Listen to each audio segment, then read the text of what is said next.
Il faut compter plus ou moins, je vais parler à la pièce, 300 oranges par jour, ce qui fait plus ou moins 30 kilos.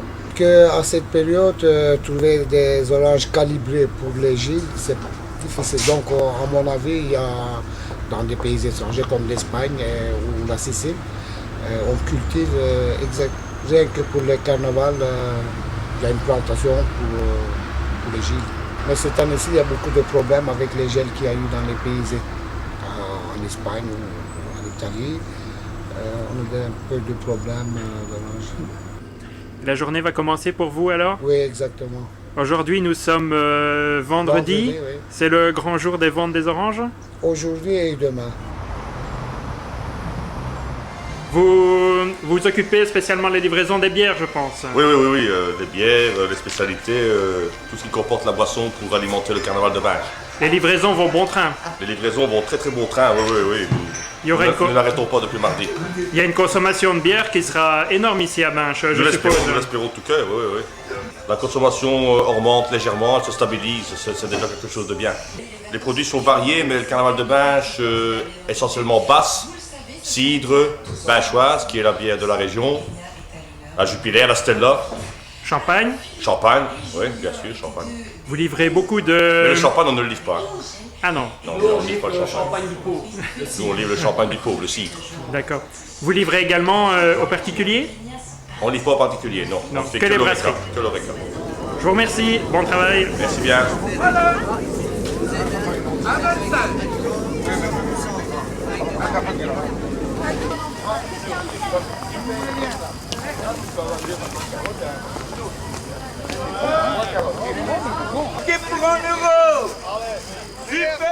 La nuit surprend les Binchois qui œuvraient aux derniers préparatifs du carnaval.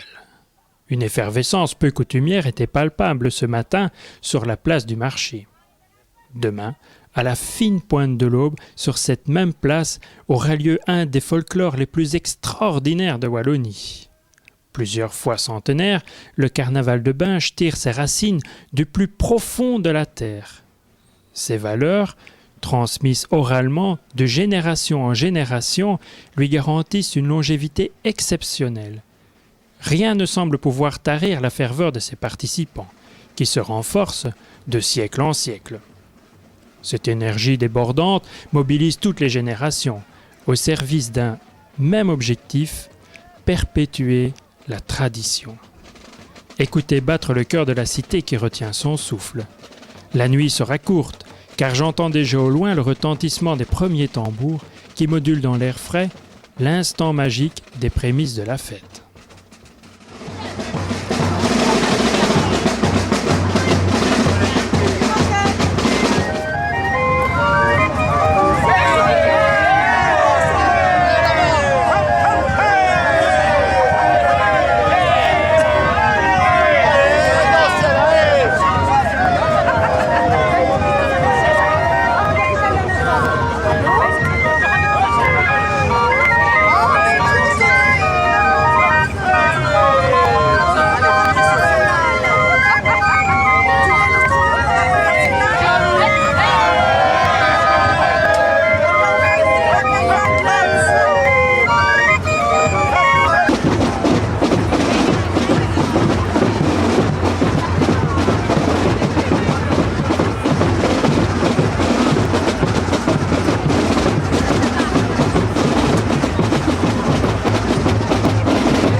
Monsieur le bourgmestre, dites-moi, un ciel bleu comme ça, c'est exceptionnel?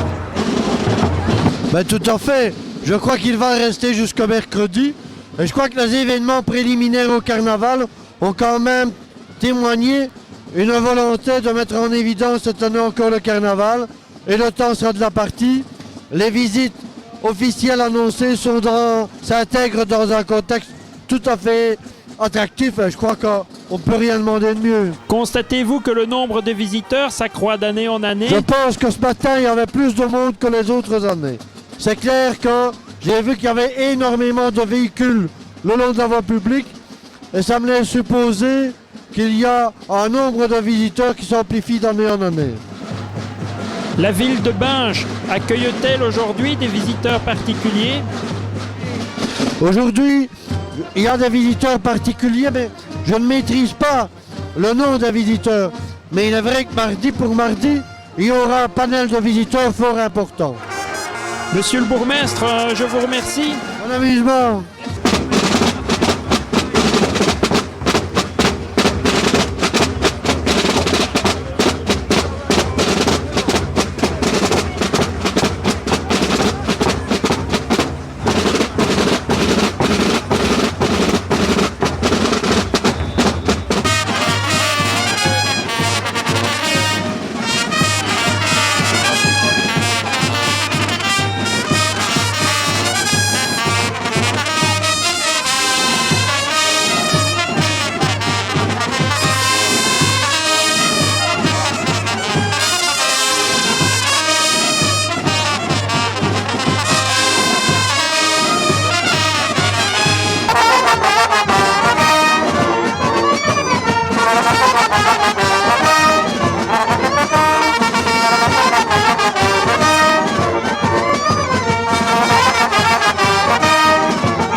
Le bourrage est une opération délicate. Des mains expertes glissent de la paille de qualité sous le costume afin de former deux bosses qui caractérisent la silhouette du personnage. Marc Ouatremet, bourreur depuis plus de 50 ans, organise des cours d'apprentissage. Il a accepté de répondre à nos questions avant de bourrer 5 Gilles d'une même famille le mardi gras à l'aube. J'ai 4 enfants qui vont bourrer aujourd'hui. Ça se transmet de père en fils alors? Oui. Il n'y a pas de femme qui bourre les Gilles. Ça n'existe pas. Si, il y en a. Si, il y en a. C'est plus rare. C'est plus rare, bien sûr. Mais, moi, j'ai d'ailleurs créé, je ne vais pas dire une école, mais j'ai eu l'idée, un beau jour, de montrer, dire à peu près mon savoir, quoi, dans la question du bourrage, de montrer ça aux autres. Alors je me suis dit que dans chaque famille, au moins, il doit y avoir quelqu'un capable de dépanner. Le concept des écoles de bourrage, c'est récent à Binche? Ça fait déjà, je pense, c'est la 11e année déjà. Les jeunes sont doués? Ah, j'ai des séances où j'ai jusqu'à 30, 35, 40 personnes. Il y en a beaucoup qui perdent courage? C'est difficile? Non, c'est pas difficile. Vous allez voir que c'est pas tellement difficile.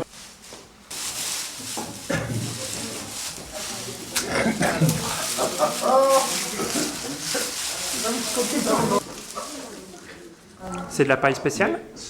Ça, c'est de la paille d'escourgeon. De l'escourgeon. Elle est préparée spécialement pour le carnaval?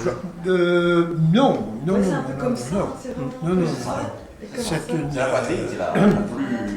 C'est une paille de seigle, si on veut.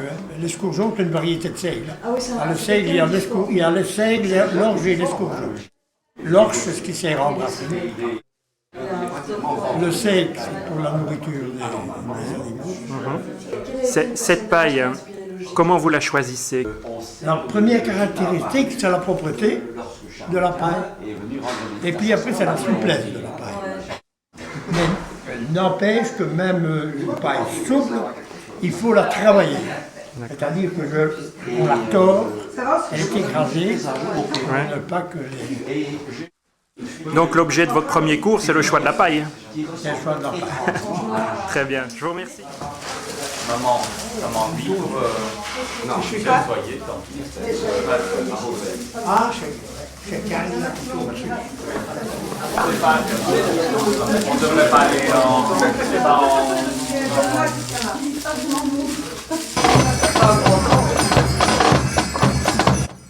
Quelle est l'importance du rôle des femmes dans ce carnaval, à la gloire des hommes?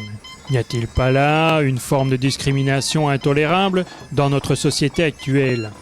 Comment les femmes initient les enfants à leur futur rôle au sein de la tradition? De l'organisation générale à l'accueil des convives et de la préparation des repas à celui des costumes, voilà autant de tâches à accomplir par la femme du Gil. Il était temps de mettre en lumière ce travail de l'ombre. Mais avant d'entrer dans le vif du sujet, je vous propose 2 témoignages pris sur le vif. Bonjour. Bonjour.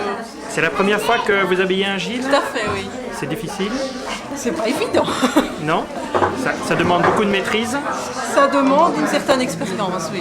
C'est sa première année, donc on verra s'il prend goût.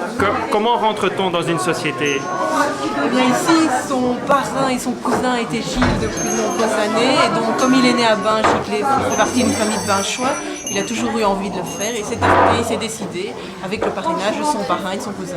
Vous pensez que vous allez transmettre ce savoir aux futurs enfants peut-être?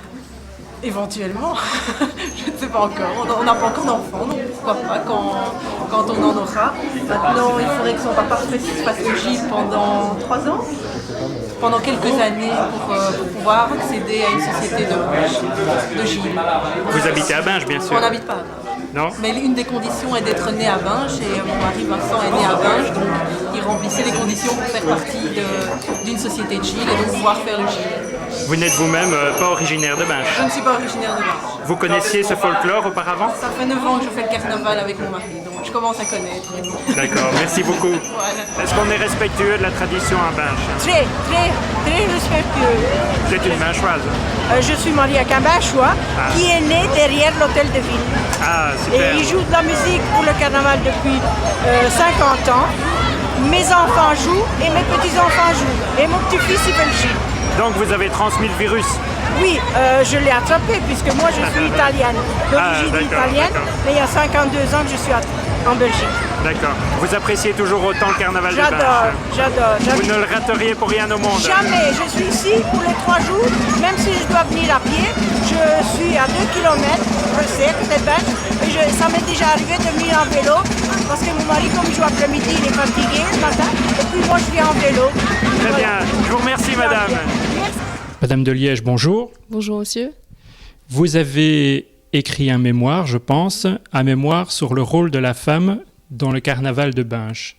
Pouvez-vous nous en dire davantage? J'ai toujours trouvé extraordinaire en fait toutes ces femmes qui se dévouent au carnaval, qui se dévouent à leur mari pendant 3 jours. Et très vite, j'ai eu envie de voir pourquoi elles acceptaient comme ça de dépenser autant d'argent avec leur mari et pour leur mari finalement, vu de l'extérieur, rien que leur plaisir à eux. Et donc j'ai voulu en savoir un peu plus. Et c'est comme ça qu'à la fin de mes études en anthropologie, que j'ai essayé d'aller voir un petit peu dans les familles, rencontrer des grands-mères, des mamans, des sœurs de Gilles, et voir un petit peu ce qui les motivait comme ça chaque année. Le rôle de la femme a toujours été présenté comme un rôle secondaire dans le carnaval de Binche. Mais tout un chacun sait qu'il n'en est rien. Bien non, puisque sans la femme, le Gilles ne serait pas Gilles, il ne pourrait pas faire le carnaval. Disons que pour le touriste, c'est vrai qu'il y a un rôle secondaire au niveau de l'habillement, au niveau de la réception. Mais pour les Binchois, je veux dire, il y a déjà cette conscience que la femme est là comme protectrice du carnaval, comme celle qui initie finalement les jeunes générations. Il y a un rôle, je veux dire, in vivo, déjà beaucoup plus important que ce que le touriste pourrait voir. Je pense qu'on ne devient pas une femme de Gilles comme ça du jour au lendemain, ça se prépare. Et donc tout à fait naturellement, la petite fille apprend avec sa maman, avec sa grand-mère, avec ses tantes à habiller le Gilles, mais aussi à faire aimer le carnaval aux autres générations après elle aussi. Donc c'est vraiment une transmission au niveau peut-être des gestes, des rythmes, le rythme de la danse, une transmission au niveau des actes que l'on fait toute la journée. On ne fait pas n'importe quoi, n'importe quand, n'importe comment. Mais il y a aussi donc un véritable amour de la tradition qui est transmis. Ce n'est d'ailleurs plus une tradition, une simple tradition pour les Binchois. Je pense que c'est réellement quelque chose qui ressort du religieux, quoi, du sacré. Et cette transmission, s'est-elle altérée avec le temps ou s'est-elle renforcée avec le temps ? Je pense qu'elle s'est renforcée. Mais aujourd'hui, il est vrai que c'est un peu plus compliqué parce que les mariages entre Binchois ne sont plus une évidence. Je veux dire, on se marie maintenant même avec des gens qui sont extérieurs à la ville de Binche. Mais très longtemps, je pense que les mariages entre Binchois se faisaient de façon homogamique, c'est-à-dire endogamique. Parce qu'il y avait justement cette volonté d'épouser un Gilles, d'épouser une Binchoise, parce qu'eux seuls savaient comment s'y prendre. Aujourd'hui, c'est plus tellement une réalité, bien que beaucoup de gens se rencontrent encore dans le cadre du carnaval, et que c'est fait exprès d'ailleurs. Hein. Mais il est certain qu'aujourd'hui, bien, c'est toujours une tradition qui est importante pour le Binchois. C'est comme, être pratiquant pour un catholique pratiquant. C'est la même chose pour un Binchois. Il faut pratiquer le carnaval, sinon on n'est pas un bon Binchou. Je pense qu'on est Binchois si on habite à Binche, mais on est Binchou si on comprend la tradition et si on la vit, si on la pratique. Quelles sont les conditions pour devenir Gilles à Binche ? Alors, première condition que j'ai difficile à donner, hein, parce qu'elle est toujours présente malheureusement, je dis malheureusement, c'est être belge. Deuxième condition, c'est habiter depuis au moins, en tout cas, 5 ans à Binche. Ensuite, vous avez une condition qui peut être une condition aussi valable que le domicile, c'est d'avoir épousé une Binchoise d'origine ou être originaire de Binche, ne plus forcément habiter Binche, mais être d'une famille originaire de Binche depuis, j'ai envie de dire, la nuit des temps. Donc ça sont les conditions vraiment principales. Il faut au moins en remplir 2, parce que sinon on n'a pas la possibilité de faire le carnaval. Donc si un homme veut faire le Gilles, il peut toujours prendre, même s'il n'habite pas Binche, la possibilité d'épouser éventuellement une Binchoise. Et je pense que c'est bien fait, les règles sont bien établies, parce que on ne peut pas être femme de Gilles comme ça du jour au lendemain. Je vous assure que moi, la première fois que j'ai dû habiller un Gilles, je me dis comment fait-on, alors que je l'avais vu des vingtaines de fois. Et je me suis dit, avec mes épingles en main et les rubans, et la collerette, je me suis dit, mais tiens, comment est-ce qu'on met ça ? Et puis le mouchoir de cou, je l'ai vu faire, mais des centaines de fois. Et je me suis dit, mais comment on plie un mouchoir de cou ?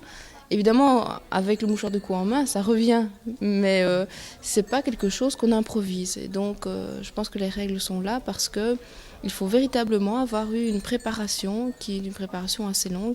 Il faut quelque part avoir l'impression que ce sont des gestes qui nous sont naturels, alors que c'est pas inné du tout, évidemment, mais on a l'impression que pour être une bonne femme de Gilles ou un bon Gilles, il faut faire le Gilles comme si c'était naturel, comme si on nous avait pas appris en fait à le faire. Vous êtes donc femme de Gilles, mais vous êtes également responsable de la cellule presse. C'est difficile de communiquer sur le carnaval de Binche ? Non, parce qu'aujourd'hui beaucoup de gens viennent à nous. J'ai l'impression que c'est plus une affaire d'organisation des réponses, par exemple, et de l'accueil de la presse, qu'une communication vers l'extérieur, commerciale entre guillemets.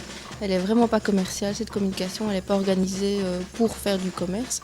Elle est organisée simplement pour demande, donc elle n'est pas organisée d'une façon commerciale, mais elle est organisée pour répondre aux demandes des journalistes, c'est-à-dire les accueillir dans les meilleures conditions possibles pour qu'ils soient aussi heureux de vivre notre carnaval, non pas comme s'ils étaient là pour le boulot, mais comme s'ils pouvaient participer un peu en tant que, je ne vais pas dire participants privilégiés, mais en tout cas comme personnes accueillies, comme personnes attendues. Ils sont attendus, mais ils ne sont pas recherchés. Donc il y a vraiment une différence à faire. Ce qui fait que moi, j'adorais en tout cas travailler dans l'accueil à la presse, parce qu'il faut à la fois essayer de rencontrer des Binchois qui sont sensibles à la reconnaissance de leur carnaval et qui voudraient en tout cas faire connaître leur carnaval à la presse et donc au monde entier si c'était possible. Mais donc il faut accueillir les Binchois, désireux d'accueillir la presse et à la fois répondre aux demandes de la presse, c'est-à-dire est-ce que vous avez une famille avec 3 générations, est-ce que vous avez une famille avec 2 générations, avec 2 Gilles, 3 Gilles. Donc c'est assez agréable parce qu'on est vraiment médiateur, en tout cas c'est un rôle de médiateur entre la population et la presse et le monde entier peut-être. Voilà. Donc c'est pas un rôle c'est pas une communication commerciale, c'est une communication véritablement pour faire partager notre amour du folklore. Madame de Liège, et ceci fera l'objet de ma dernière question. J'ai entendu souvent au cours du carnaval, et surtout le mardi, tiens, le bon Dieu est Binchou. Alors vous pensez que le bon Dieu était Binchou cette année ? Vous en doutez encore ? Non, je pense qu'aujourd'hui, cette année, c'était vraiment merveilleux. Tous les Binchois avaient le sourire aux lèvres. C'était vraiment très agréable parce que du dimanche au mardi, on n'a jamais dû s'inquiéter du temps en fait. Et nous enlever ce souci pour le carnaval, c'est exceptionnel, quoi. C'est vraiment incroyable de pouvoir se dire « Oh, il fait bon, on ne doit pas se soucier des capuchons, des parapluies. Le Gilles sera beau, il sera propre, il pourra vivre son carnaval de façon tout à fait libérée par rapport au temps. Les costumes ne seront pas abîmés. » Je pense que c'est vraiment un très grand souci que bon Dieu nous a enlevé cette année parce que ne fût-ce que pour les chapeaux, on ne peut pas les sortir quand il y a un taux d'humidité trop important. Et donc quand il pleut, par la force des choses, ou quand il neige, ou quand la pression atmosphérique est basse, on ne peut pas sortir avec les chapeaux. Donc ça c'est déjà triste de voir un cortège sans chapeau. Quand on voit ces plumes au vent, je veux dire, c'est encore plus majestueux. Donc là franchement c'était un beau cadeau cette année.